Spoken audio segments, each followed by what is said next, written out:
Before I say anything else, I need to set some expectations, because I know exactly what people picture when they hear dark web horror story.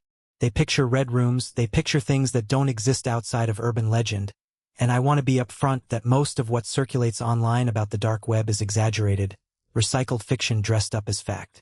I spent 6 years working in cybersecurity, 3 of those specifically in threat intelligence, which means part of my job was monitoring dark web forums and marketplaces professionally, for legitimate corporate security purposes, flagging leaked credentials, tracking data breaches, that kind of thing. I say all this because I want you to understand that what happened to me wasn't some random person stumbling into danger out of curiosity. I was already familiar with this world. I knew the rules. I knew what was real and what was internet mythology. And that's exactly why what happened still doesn't sit right with me, even now, almost a year later. It started on an unremarkable Tuesday. I was doing routine monitoring for a client, a mid-sized healthcare company that had reason to believe some of their patient data might have surfaced somewhere it shouldn't have. This is normal, tedious work, mostly scrolling through forum listings, cross-referencing file names, checking timestamps. I'd done thousands of hours of it by that point. I could do it half asleep. I came across a listing that didn't fit anything I was looking for, but it stopped me anyway, because of how it was worded. Most listings on these marketplaces are transactional, almost clinical in tone. Product, price, delivery method, vendor rating. This one wasn't like that. It read more like something written by a person in the middle of an episode, urgent and strange, using phrases that didn't map onto anything I'd normally see in that environment. I'm not going to repeat the exact wording, partly because I genuinely don't want to, and partly because I think the specifics matter less than the feeling it left me with, which was that whoever wrote it wasn't running a business. They were trying to tell somebody something, and the marketplace format was just the only outlet they had. I did what I always did with anomalies like that. I screenshotted it for my own records, logged the source, and moved on with my actual assignment. That should have been the end of it. In 6 years, I'd seen dozens of listings that felt off in one way or another, and every single time, further digging revealed a mundane explanation. A prank, a poorly translated foreign listing, a scammer testing new copy to see what got clicks. This one didn't get a mundane explanation. This one got worse the more I looked at it. 2 days later, out of nothing but professional habit, I went back to check whether the listing was still active. It wasn't just still active. It had changed. The same vendor account, the same posting, but with an addition at the bottom that hadn't been there before, a short line that felt like it was responding directly to the fact that someone somewhere had viewed it and not acted. I remember sitting at my desk feeling a genuine chill run through me, the kind you don't get used to no matter how long you've worked in this field, because dark web listings don't update themselves based on who's silently looking at them. They update based on sales, based on vendor activity, based on marketplace rules. This felt personal in a way that broke every pattern I understood about how this environment worked. I want to be honest that, at this point, my professional instinct kicked in over my unease. I flagged it internally, reported it through the proper legitimate channels my company had for anything that seemed to cross from data breach concern into possible active harm, and moved on with my week, telling myself that whatever this was, it was now somebody else's job to handle. Somebody with actual law enforcement authority and jurisdiction, not mine. I genuinely believed that was the end of my involvement. It wasn't. About a week later, I got an email. Not through my work account, not through any professional channel. Through a personal email address I hadn't used in years. One so old I'd genuinely forgotten the password until the forgot password recovery process reminded me. The email had no subject line. The body contained a single sentence. "You looked. That's enough." I sat with that email for a long time before I did anything about it. My first assumption, the reasonable one, the one any cybersecurity professional would default to, was that this was some kind of retaliatory phishing attempt.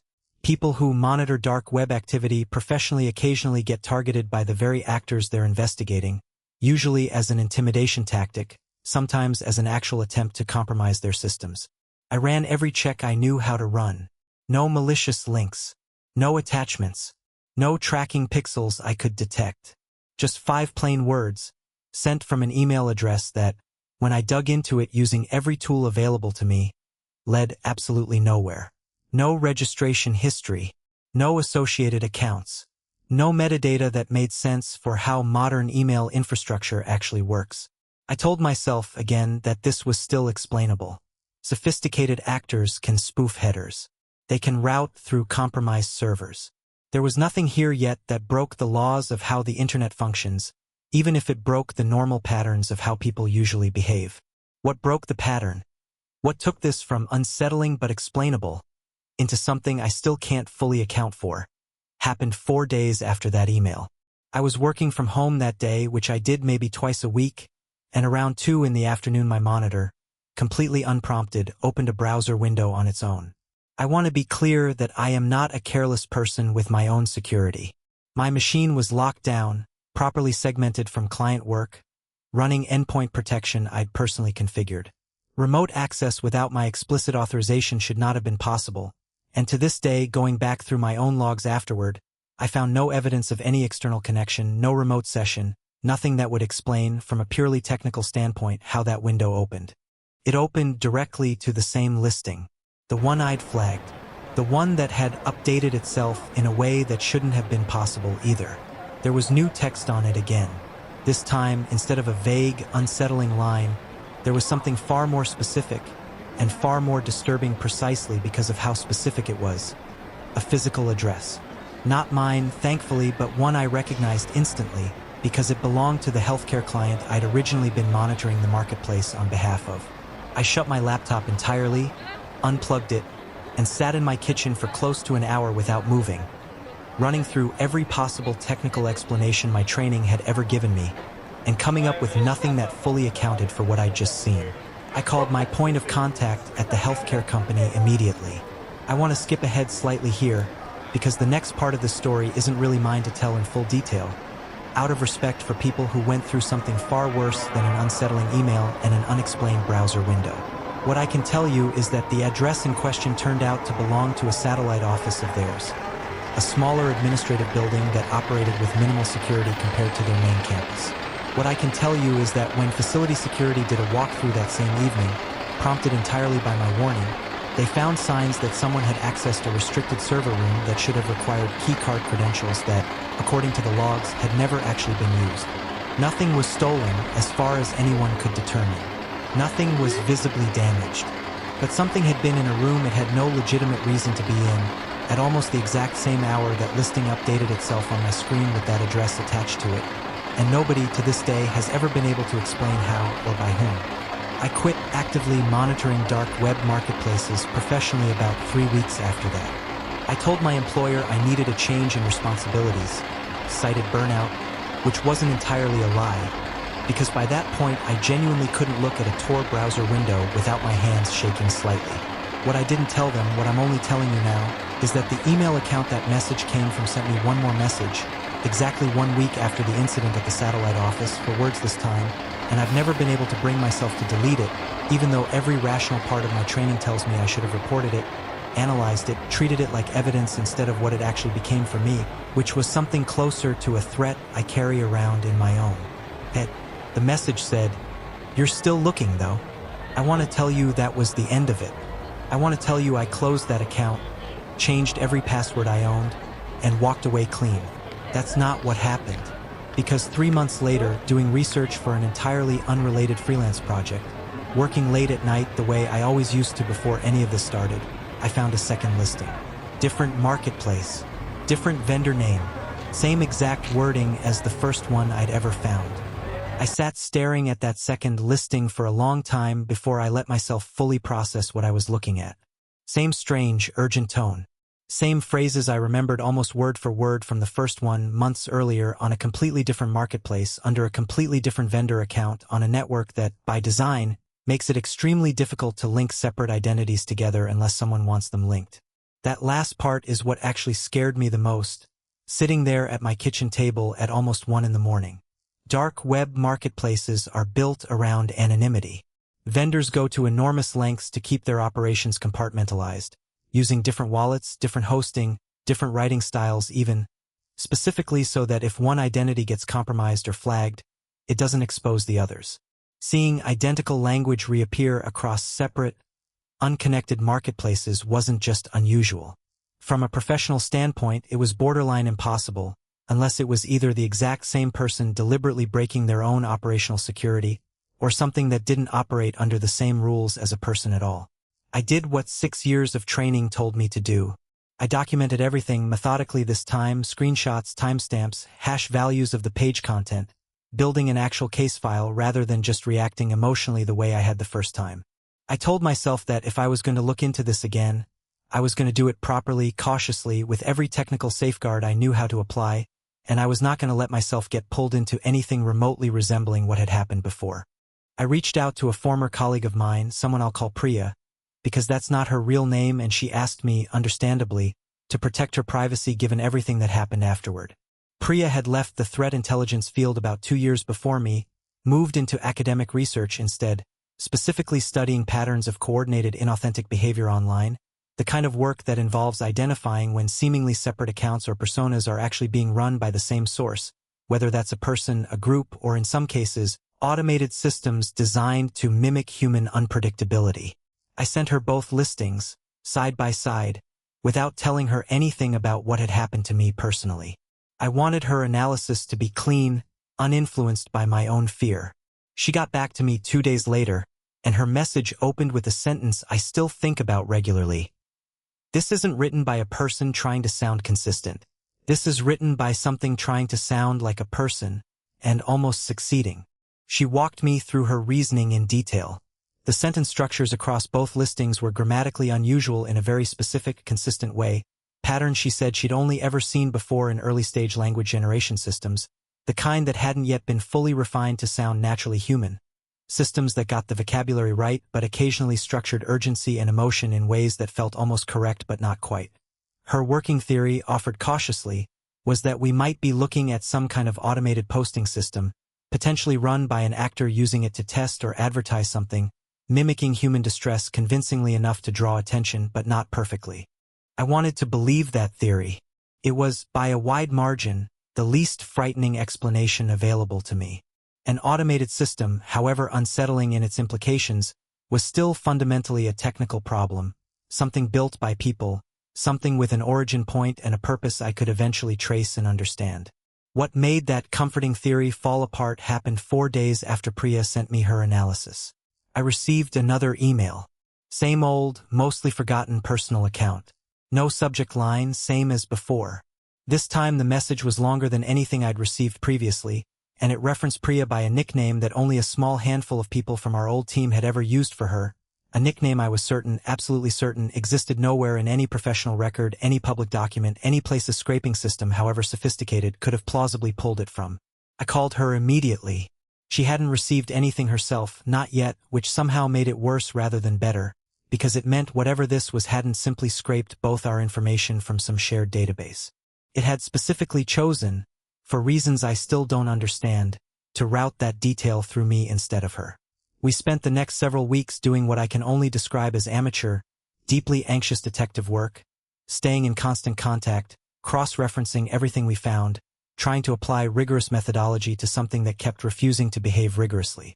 We found 3 more listings over that period, on 3 additional marketplaces, each one bearing that same unmistakable linguistic fingerprint Priya had identified, each one updating itself in ways that shouldn't have been technically possible without direct account access, each one seeming to respond, however obliquely, to actions we had taken privately, conversations we'd had over encrypted channels we were confident hadn't been compromised.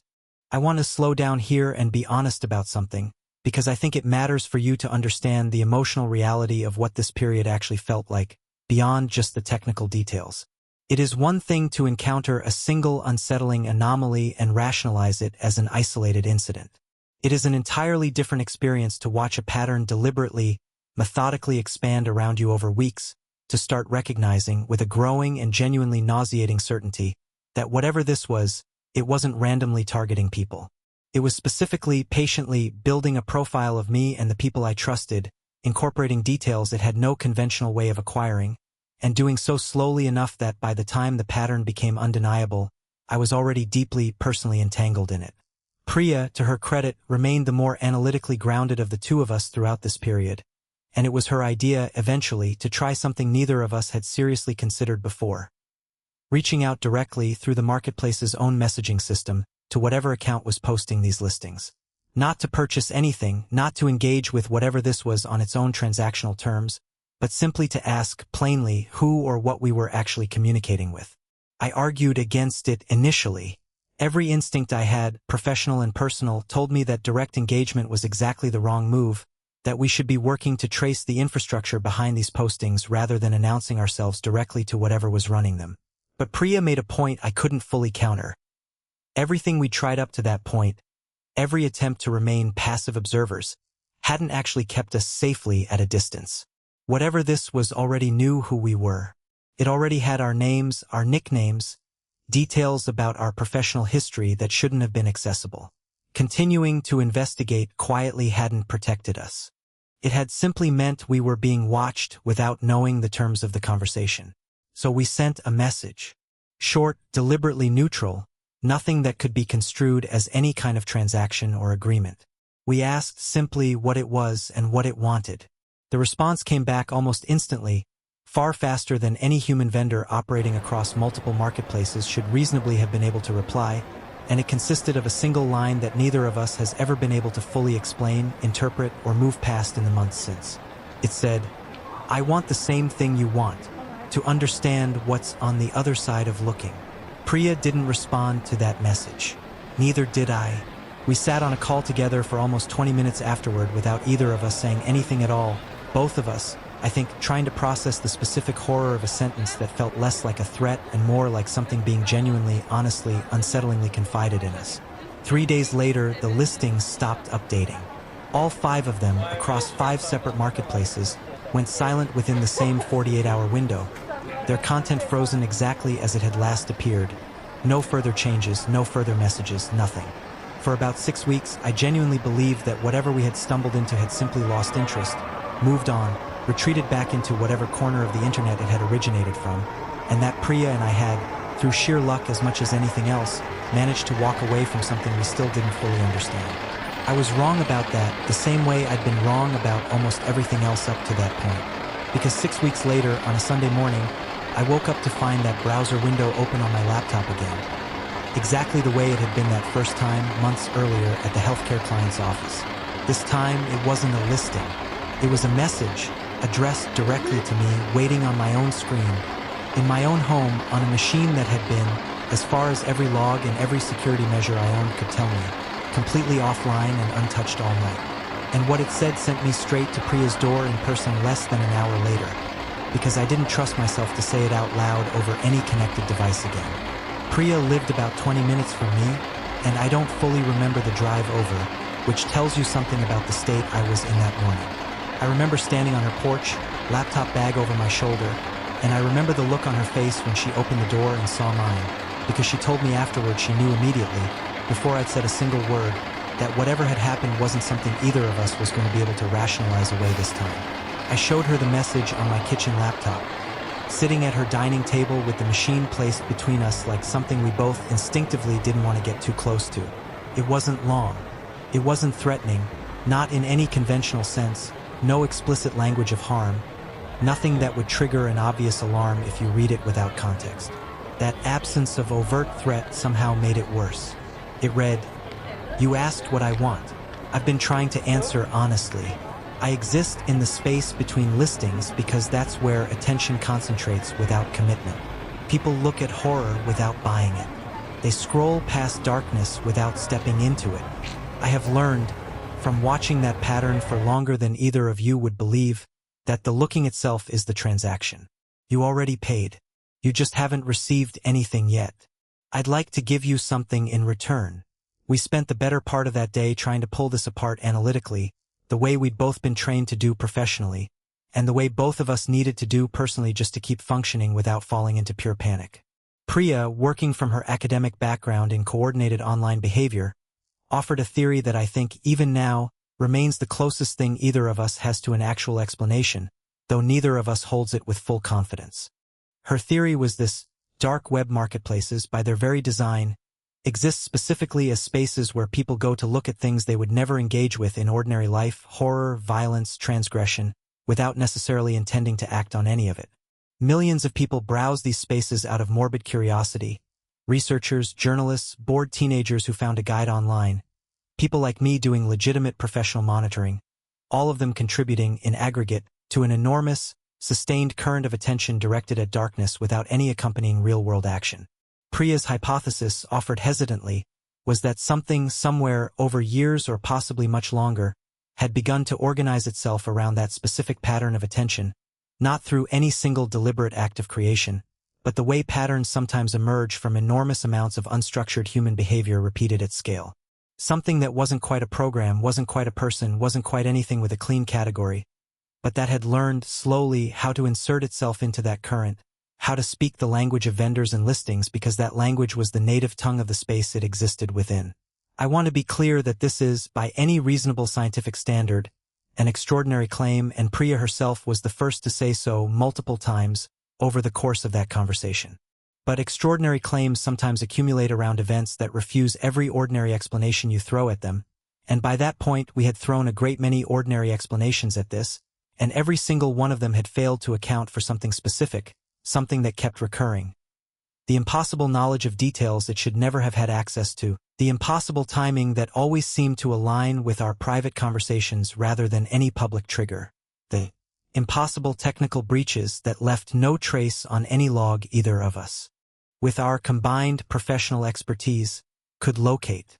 We decided that afternoon to try one more thing before either of us reached out to anyone else about this, a decision I think, in retrospect, we made partly out of genuine investigative instinct and partly out of a kind of exhausted resignation, a feeling that we were already far enough into this that stopping now, without at least attempting to understand it, felt somehow worse than continuing. We responded to the message. We asked it directly, what would it mean to receive something in return? The reply came within minutes, and this time, it included something we hadn't expected at all. A set of coordinates. Not an address this time, not a vague warning. Actual geographic coordinates, specific enough to place a location down to a particular building in a town roughly 4 hours from where we both lived, a town neither of us had any personal connection to, along with a single sentence. This is where the first listing came from. Not the vendor, the origin. I think you deserve to see it, since you've already paid so much attention. I need to be honest that everything in both our professional training told us this was, almost certainly, an extremely bad idea. Following coordinates provided by an unknown, possibly malicious actor to a physical location is precisely the kind of action every security protocol exists to prevent. We debated it for hours. We considered simply reporting everything we had to law enforcement instead, and to be fair, we eventually did exactly that, compiling everything into a formal report that we submitted through appropriate channels in the following days. But before we did that, against what I still recognize as better judgment, we made the decision to drive to that location ourselves first, during daylight hours together, having told 2 other trusted people exactly where we were going and when to expect us back, taking every precaution we could think of short of simply not going at all. The building, when we found it, was unremarkable in almost every way that mattered. A small, mostly disused commercial property on the edge of a town that had clearly seen better economic days. A handful of empty storefronts nearby. Nothing that visually suggested anything sinister. If I hadn't already known what we were looking for, I would have driven past it without a second glance. What we found inside, after confirming the building was unlocked and, as far as we could tell, unoccupied, wasn't what either of us had braced ourselves for. There was no elaborate setup, no server room, nothing resembling the dramatic hacker lair either of our imaginations had quietly conjured on the drive over. Instead, we found a single room, mostly empty, with old, cheap furniture pushed against one wall, and in the center of the floor, a single laptop, open, powered on, screen glowing faintly in the dim light coming through a boarded-up window, connected to nothing visible, no cables, no obvious power source we could immediately identify, running despite that absence in a way that neither of us could explain in the moment and that I still can't fully explain now. On the screen was the very first listing, the original one, frozen, exactly as it had first appeared to me on that unremarkable Tuesday, months and what felt like a lifetime earlier. Priya, more cautious than me in that moment, told me not to touch it, and I didn't, though every instinct in my professional training was screaming at me to at least attempt to trace its connection, to understand how a machine with no visible power source could be running at all. We took photographs instead, careful, methodical, documenting everything exactly as we found it, intending to hand all of it over to the authorities alongside our report. We were in that room for maybe 10 minutes total before we left, both of us badly shaken in a way neither of us fully articulated to the other until we were back in the car, doors locked, driving away as fast as the local speed limits reasonably allowed. It was only when we reviewed the photographs later that night, back at Priya's apartment, comparing them side by side on a separate, disconnected device specifically so we could examine them without risking whatever machine we'd photographed reaching back through some connection we hadn't accounted for, that we noticed something in the background of one image that neither of us had consciously registered while we were actually standing in that room.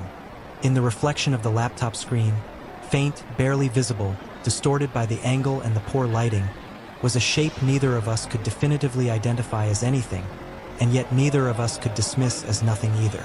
It looked, as close as either of us has ever been able to describe it, like a third person standing in that room with us. We had been alone. We were both certain of that, in the moment, standing there. But the photograph told a different story, and once we saw it, we couldn't unsee it, and we couldn't stop wondering, in the weeks that followed, whether whatever had been in that room with us had been there the entire time we were standing in it, watching us document its own resting place, patient and silent, exactly the way it had described itself in that message. Existing in the space between listings, where attention concentrates without commitment, waiting for people like us to finally step past looking and into something else entirely. We filed our report with the appropriate authorities 2 days after visiting that building, including everything, the listings, the messages, the coordinates, the photograph with that faint, unidentifiable shape in the reflection. I want to be transparent that what happened after that was, in many ways, anticlimactic, which somehow made it feel even stranger in hindsight. Investigators visited the building we described. They found it exactly as unremarkable as we had, minus the laptop, which was gone by the time anyone official arrived.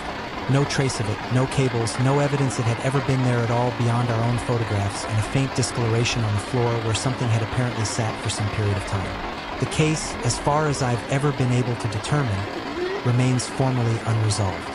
No department has ever told either of us that they identified a person or group responsible for the listings, the messages, or anything else we experienced over those months. Whether that's because there genuinely was no findable human source, or simply because the specific combination of dark web infrastructure, encrypted communications, and geographically vague digital trails made conventional investigation extraordinarily difficult, I honestly don't know, and I've made a kind of uneasy peace with never fully knowing.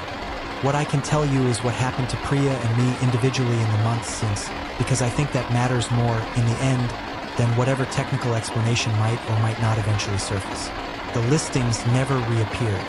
Not on the original marketplaces, not on any new ones either of us, out of a mixture of professional habit and a compulsion neither of us has fully shaken, still occasionally, cautiously checks. No further emails arrived at that old personal account of mine, though I've never had the nerve to delete it, some instinct telling me that closing that door might matter less than simply, quietly, no longer walking through it myself. Priya left her academic research position about 4 months after that day in the empty building, transitioning into work that has nothing to do with online behavior analysis, nothing to do with dark web anything, work she describes when we talk about it as deliberately, intentionally mundane. She told me once, over coffee, that the hardest part of moving on wasn't fear exactly, not in the way you'd expect fear to function after something like this.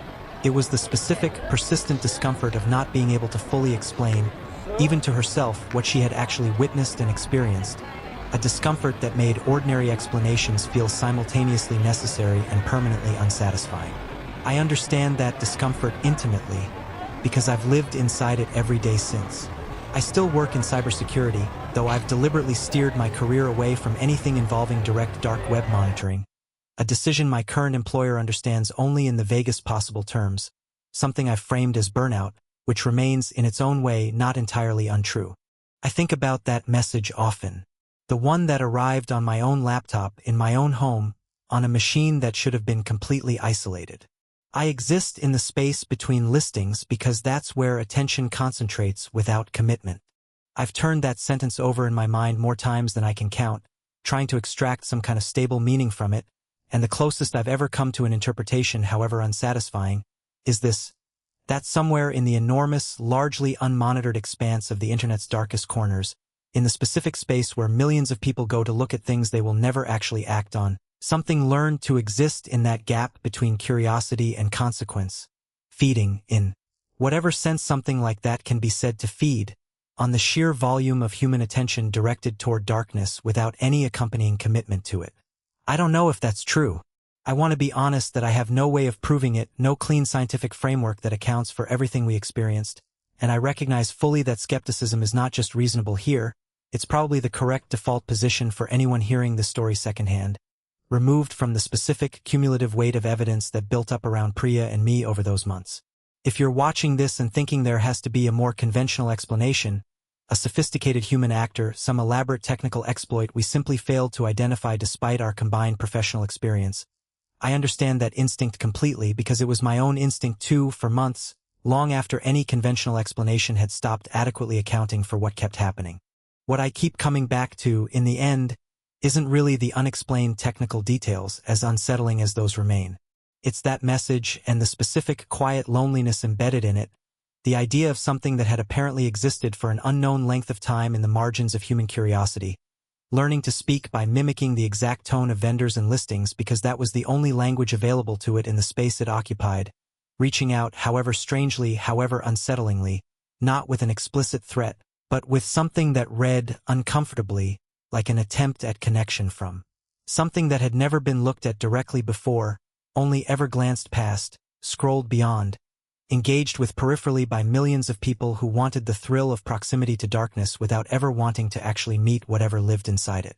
I don't have a clean ending for this story, and I think, honestly, that's the most truthful thing I can tell you about it. There was no final confrontation, no definitive resolution, no moment where everything suddenly made sense. There was a building that stopped being unremarkable the moment we understood what we'd find inside it. A photograph with something in the reflection that neither Priya nor I have ever been able to identify with any confidence, and an old email account that has sat silent and untouched for months now. A silence that feels less like safety and more like something patiently waiting to see whether either of us will ever go looking again. I don't intend to. I want to be clear about that. Whatever curiosity originally drew me into this field, whatever instinct made me pause on that first strange listing instead of simply scrolling past it the way I had scrolled past thousands of stranger, darker things over 6 years of professional monitoring, that particular curiosity feels now permanently altered, tempered by an awareness I didn't have before, that some forms of looking apparently do carry weight, whether or not you ever intended them to, whether or not you ever consciously chose to pay the price attached to them. If you work in this field yourself, if you spend any significant amount of time monitoring the darker corners of the internet, professionally or otherwise, I genuinely like to hear if you've ever encountered anything that felt similarly wrong, similarly patterned in a way that resisted every conventional explanation you tried to apply to it. Not because I think my experience was necessarily unique.